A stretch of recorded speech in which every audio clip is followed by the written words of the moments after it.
How I told y'all that I was doing credit repair. So I'm trying a different couple methods. One of my methods is submit everything online. My other method is trying to get some money from them, because by them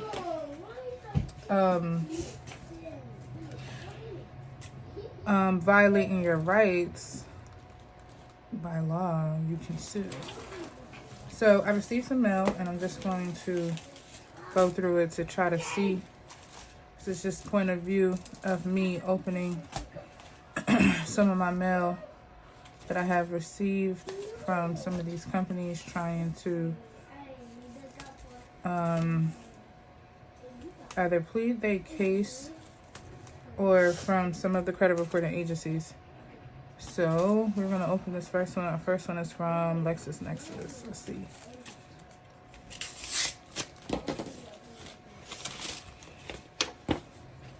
And see, with LexisNexis, what I don't like is that they are very old school. So they make you do most of the stuff through the mail. So like with a lot of credit reporting agencies, you can request your credit report online. But if you try to request your credit report through LexisNexis, it's going to make you receive a code through the mail. It's like supposed to be an added layer of protection. In my opinion, it's just an added layer of not, I mean, I guess it could be protection, but at the same time, it's kind of like wasting your time or just making you wait in a sense when a lot of stuff is online. But I'm going to show you what it kind of looks like when it comes through the mail. Just make sure it doesn't have none of my info on here first. Okay, so here's an example of receiving something from LexisNexis. So here you go. It'll show you, they'll send you a URL, and then here, oh Lord, where my finger is, this would be a code that you would have to input into the computer. So this is the point of view of me opening the mail and then seeing what's on this report. And for the sake of my information not being shown, I'm just gonna, I have my computer right in front of me, and I'm just going to look this up really quick, because I had already previously disputed with LexisNexis. So one of the services that I provide is removing evictions from people credit reports. So, or consumer reporting agencies, that's what they call them. LexisNexis, there's a couple of them. Actually, it's a lot of them. But LexisNexis is the main one. They will have all the information from the time that you were born until now. It's annoying. But with that being said, they are the ones that will have a lot of information for you to dispute, because a lot of that stuff is old and not updated. And according to the FCRA, everything has to be accurate, complete, updated, things of that nature. So I'm just going to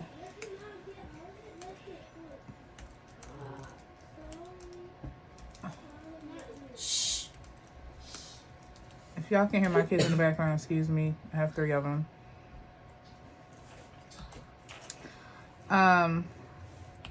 LexisNexis will have all the information on you, and it's very annoying because who even says y'all could have all of that? So when it comes up, I'll just show, maybe I can show you what it looks like. Not that much. And then you're going to enter the PIN that I was covering up that they give you. And this is going to be how you access this document. So, I put this PIN in. My robot. Move this over some more. And then I'm going to view the documents.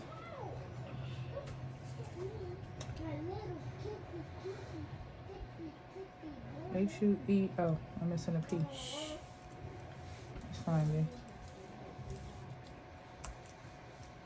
H-U-E-P 33. Oh, that's a 9. P 33P. Okay.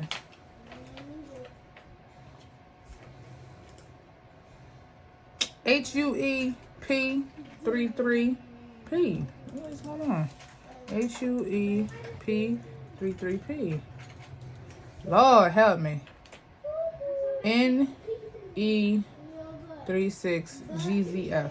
That's what I put in. I'll show you some. Lord have mercy. See, this is where I think this is so unnecessary, because if this does not work, then I'm going to have to call them anyway. So it's like,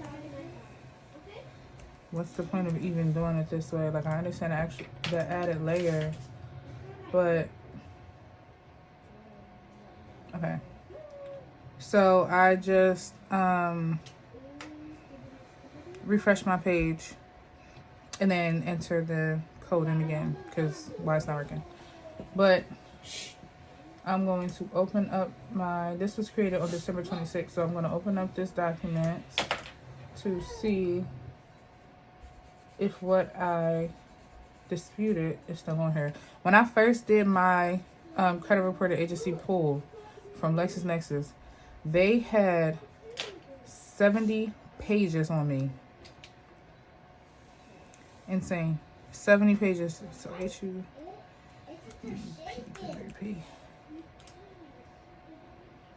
And we are down to 66. And the other reason why I don't like LexisNexis is because when you get your report and you look it up online, you have to dispute over the phone, which I think is stupid. But that's neither here nor there. And the code doesn't even last. The code will expire in 30 days. It's just like, again, it's like paperwork for no reason. And to a person that might not like paperwork, I feel like this is just unnecessary. They can easily email you that code online through a secure message. Like, banks do it all the time with secure messaging. So let's see, we have, oh Lord, this is small. Let's make this bigger.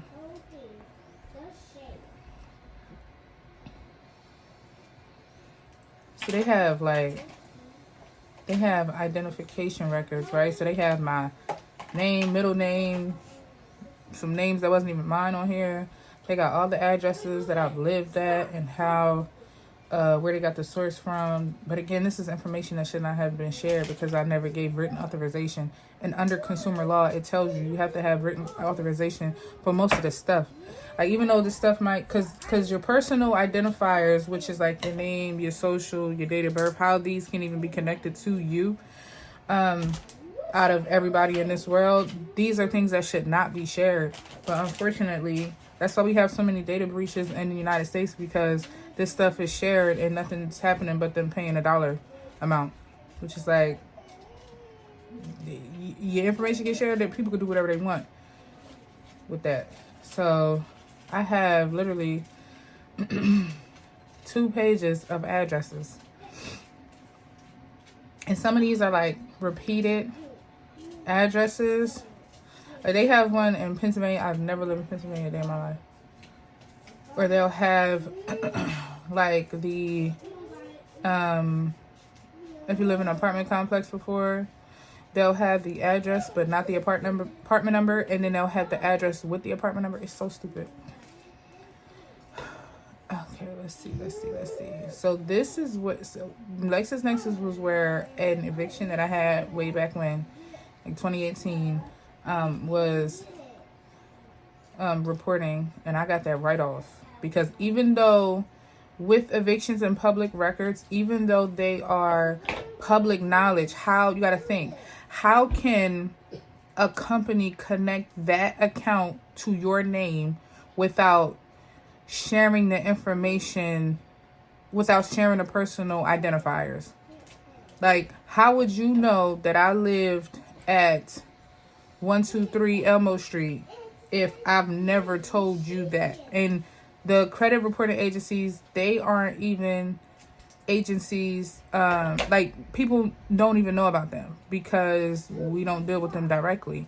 And if you're not in this field or have never had to like dispute this, then you wouldn't even know that these are not even the top 3 credit bureaus. These are people who have our information, but they share it to the top 3 credit bureaus. And that's how the top 3 credit bureaus will verify your information. They're not even going to the creditors 9 times out of 10. They're going directly to what's reporting on the secondary credit report. Yeah, it's a mess how they're able to do this and just get away with it. And then like they'll have all the records of the addresses, and they'll have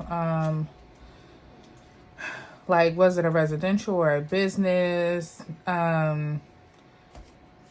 The complex type, like whether it was multi-unit, condo, single family, things of that nature. It's just crazy. So once I bypassed all of that, because I'm not even disputing that at the moment, they even have my address from when I went to college. Like, how y'all gonna have an address from college? My college address.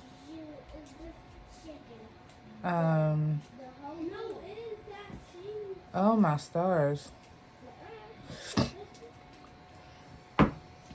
But back to why this slows. Back to what I was saying.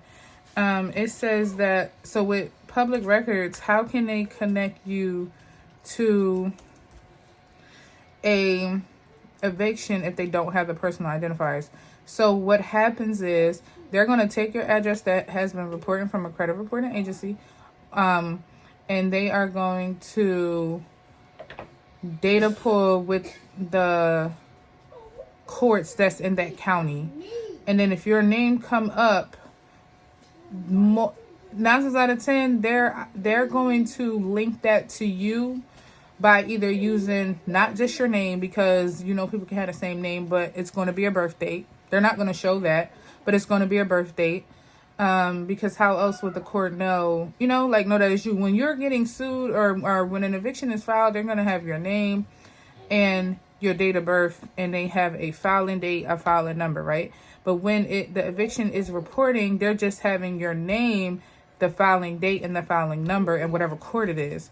So how can you say that that is mine? You can't say, oh, well, you lived at, 123 Elmo Street, so that's how we know that it's yours. Well, how would you know what county to go to even know that my name would be connected to this address? Because these addresses are reporting on the secondary credit reporting agencies. It's insane.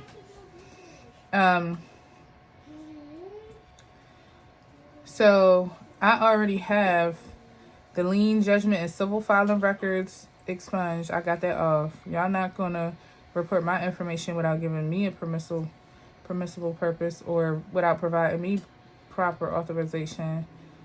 I don't really know what the rest of this stuff is on here. I'm not about to go through it all now. But yeah, I was like 78 pages, almost 80 pages. Wild. Information, your driver's license. Okay, and they have your driver's license information. I think they have like if you ever got tickets and things of that nature. It's like, what? Again, all of this stuff is public knowledge, but how are they connecting it to you? By using personal identifiers, date of birth, last 4 of your social. All that stuff should not be shared. The public can have it, and I mean not the public, like the courts and stuff can have it when I say public, but they know that they can't share that information. So while if you have this info to say, hey, does Jasmine Coleman live at da da da da? Yeah, then but now I'm gonna come back and dispute. Okay, well, how would you know that I live at the address? I ain't never give it to you, so who gave it to you? And to be able to prove that is the problem, because 9 times out of 10 they can't. The information is just being shared because these companies are buying people's information, and that's how they're able to try to collect on these debts, and they give it to the debt collection agencies and things of that nature. So, just kind of reviewing this to see what this is about, but there's nothing on here that I already haven't seen.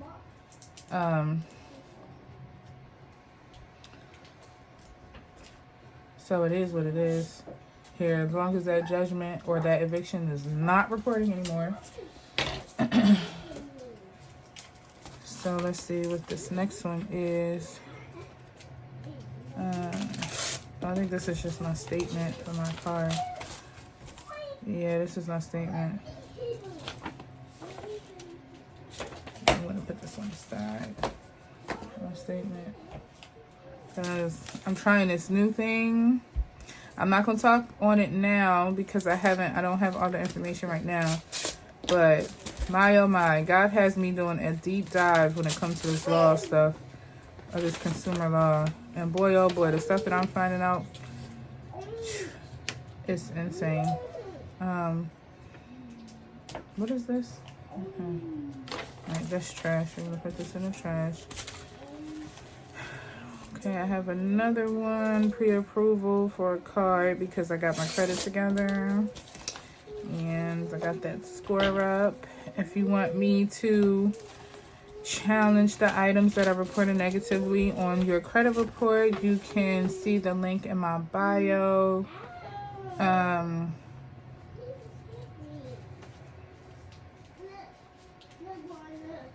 Good job. You can check the link in my bio. I have a website. I have an email, and I have a credit report or a form that you can fill out so that I would know what you would need help with to even see if I could take you on. I do have a pricing list on my website as well. So it all just kind of depends. I would have to review what you have, and then we would be able to take it from there. And I offer these services because me fixing my credit, I was fixing my credit back in July. Like, I kind of knew how to do it before, but now I'm using the laws, and these things have been coming off easy. Like, you wouldn't believe it because they know what they're doing, and they're just getting over on us because we let them. And with that being said, we just have not, and when I say we, I mean majority of people have not been challenging them because we just don't know the laws. And because I love law, went to school for criminal justice and thought I was going to be a lawyer way back when, this is just like a passion of mine when it comes to like reading laws and just, you know, everything law, basically, in a sense. So it has led me to now doing credit repair because I realized that you can fix your credit. So it has led me to credit repair because I like to read the laws and realize that using the consumer laws that I did not know existed prior to can help you get these items removed because they should not be removed. They should not be reported in the first place. So like I said before, my other channel, my cooking one, I'm going to have like a variety of stuff that I'm going to be doing. I like cooking. I have kids, so you might see the kids on here from time to time. I like doing makeup. I like doing my hair. Just kind of getting back into the essence because this is kind of where I had started with like the hair and the makeup stuff. And then, like I said before, life kind of hit, so it was kind of hard to just continue. And it has now been, I think, about 10 years. So I am back, ready, and I just have two other things, kids and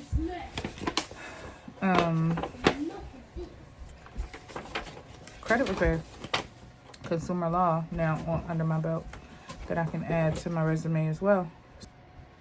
So yeah, so if you need help, and it's more of like assistance, like I can either help you by showing you what all of the stuff that I know, just teach you everything that I know, and then you can do it on your own. That way you have like a lifetime of doing it. And with that service, I can also I will also be here for like a lifetime as far as like if you have questions after our one-on-one, or if you need help with figuring out how to strategize. And I do it the easy way because I use AI to draft the letters.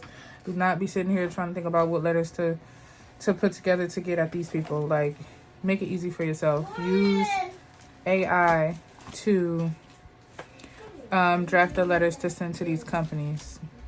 But now I'm just pulling up another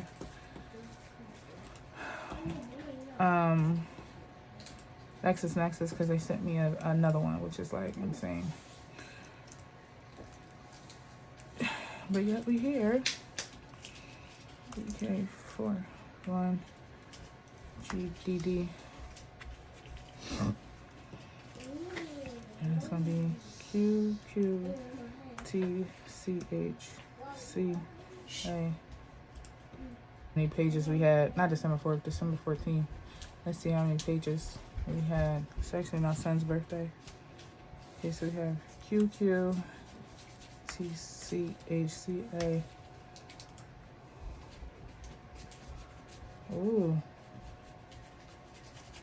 Okay, so they have 58 pages on here, but 66 on the last one. Okay. So this is what I mean. They will have all this information, and then see they put some stuff back. But I would have to go through both of these and have them pulled side to side to see what information they put back. And by law, you shouldn't be putting anything back unless they can verify why they put it back, and that they would have to use the method. So I'm going to put these two together and go through them at a later date, because on the 26th, how y'all going to put some information back? 66 pages is insane. I'm not about to do that. Okay, so we're going to keep this.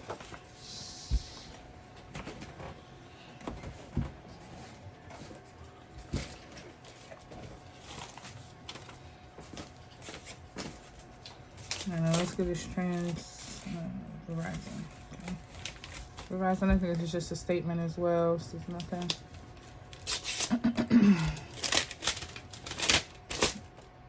Yeah, this is not a statement. This is old, so we're not worried about this. Put this over. This is trash. So follow my journey. Subscribe to my YouTube if you want to learn more about credit repair in this way. I do offer services. If you don't want to do it for yourself, I can do it for you. Just because I already know how this whole thing go. And I've done it for myself and for some other people as well. So it would keep the burden from being on you to learn the laws, how to work them, how to strategize with them, and things of that nature. I would already be, I'm already hip to it. And so I could just help you if you want my services. My information would be in the description bar. If you would like to have a one-on-one where, again, you can learn all this information on your own, then that would be in the description bar as well. My pricing sheet is on my website. My website will be listed in the description bar as well.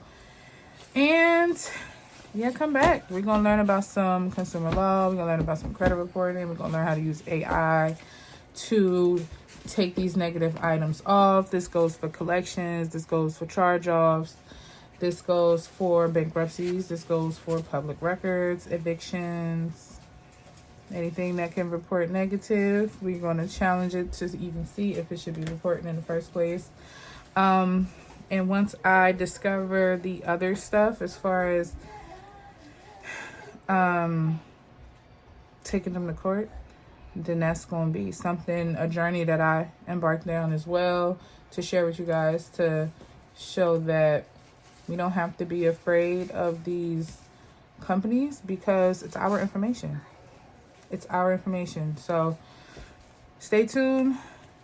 Thanks for watching my video, and I'll see you in the next one.